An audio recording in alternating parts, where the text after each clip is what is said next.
Hello students, Bangla study with Chitra YouTube চ্যানেলে তোমাদের সকলকেই স্বাগত জানাই। আজকে চলে এলাম নতুন আর একটা নোটসের ভিডিও নিয়ে। তো প্রথম থেকে শেষ পর্যন্ত সঙ্গে থাকো। আর নোটসটা যদি তোমাদের ভালো লাগে তাহলে অবশ্যই লাইক কমেন্ট সাবস্ক্রাইব করে দিও আমাদের চ্যানেলটা। আর এই নোটসটা তোমাদের বন্ধুদের সঙ্গেও শেয়ার করে দিও যাতে তাদেরও হেল্প হয়। এবং এর পরবর্তীতে তোমাদের আর কী নোটস লাগবে সেটা আমাকে কমেন্ট করে জানিয়ে দিও। আজকে আমাদের আলোচনা বিষয় ক্লাস 12-এর 4th সেমিস্টারের জন্য একটি খুবই গুরুত্বপূর্ণ প্রশ্ন। কিভাবে রাজার চিঠি অমলের কাছে এসে পৌঁছালো, ডাকঘর নাটক অবলম্বনে বিশ্লেষণ করো। দেখো, উত্তর শুরু করবে এইভাবে।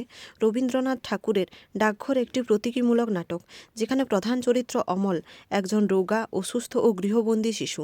তার বাইরে বেরোনোর স্বপ্ন, মুক্তির আকাঙ্ক্ষা নাটকের মূল কেন্দ্রবিন্দু। নাটকটিতে ডাকঘর একটি অত্যন্ত গুরুত্বপূর্ণ প্রতীক, যা দেখায় জীবনের যোগাযোগ, আশা ও মুক্তির সম্ভাবনা। দেখো, নেক্সট মেন পয়েন্ট করবে কিভাবে রাজার চিঠি অমলের কাছে এসে পৌঁছালো। এর মধ্যে আবার পয়েন্ট করবে ডাকঘরের উপস্থিতি ও অমলের আশা। প্রহরীর কাছ থেকে অমল জানতে পারে রাজা তার বাড়ির কাছেই একটি ডাকঘর খুলেছেন। অমল জানতে পারে রাজা ছোট ছোট ছেলে মানুষদের চিঠি লেখেন।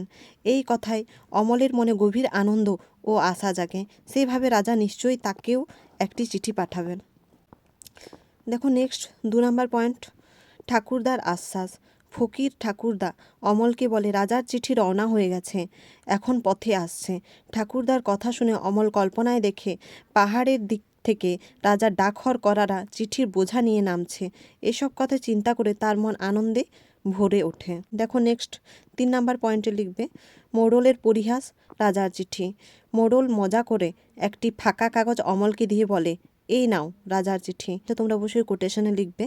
কিন্তু অমলের সরল মন সেটিকেই সত্যি চিঠি ভেবে খুশি হয় এবং এই কাগজটা যেন অমলের কাছে রাজার ভালোবাসার প্রতীক হয়ে ওঠে। দেখো, নেক্সট 4 নম্বর পয়েন্ট করবে রাজার চিঠির গভীর অর্থ ও তাৎপর্য।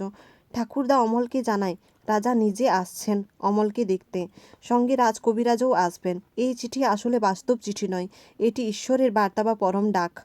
অমল মৃত্যুর দ্বার প্রান্তে, তাই এই চিঠি প্রতীক হয়ে আসে আত্মার মুক্তির, ঈশ্বরের সঙ্গে মিলনের। দেখো, নেক্সট উপসংহার। ডাকঘর নাটকে রাজার চিঠি অমলের কাছে আসা আসল ঘটনা নয়, বরং এটি প্রতীকী বার্তা। এটি অমলের মুক্তির প্রতীক। মৃত্যুর মধ্য দিয়ে সে পার্থিব জীবন থেকে মুক্তি পেয়ে পরমাত্মার সঙ্গে মিলিত হয়।